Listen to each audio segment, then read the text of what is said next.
නිදහසට කරුණු කියන එක නවත්තන්න. නිදහසට කරුණු කියන එක නවත්තන්න. කොහොමද අපි ඔක ඉංග්‍රීසි වලින් කියන්නේ? Stop making excuses. Stop making excuses. ඒක ඔයාට අදාළ නැහැ. ඒක ඔයාට අදාළ නැහැ. කොහොමද මේ වගේ වාක්‍ය අපි ඉංග්‍රීසි වලින් කියන්නේ? It's none of your business. It's none of your business. මට මේක දැන් ඇති වෙලා තියෙන්නේ. මට මේක දැන් ඇති වෙලා තියෙන්නේ.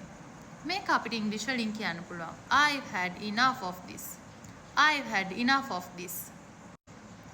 මට දැන් ඔයත් එක්ක කතා කරන්න ඕනේ නැහැ. මට දැන් ඔයත් එක්ක කතා කරන්න ඕනේ නැහැ. අපිට මේ වාක්‍ය ඉංග්‍රීසි වලින් මේ විදිහට කියන්න පුළුවන්. I don't want to talk to you right now. I don't want to talk to you right now. I don't want to talk to you right now. මට හයියෙන් කෑ ගහන්න එපා. මට හයියෙන් කෑ ගහන්න එපා. කොහොමද මේ වගේ වාක්‍යයක් අපි ඉංග්‍රීසි වලින් කියන්නේ? Don't raise your voice at me. Don't raise your voice at me.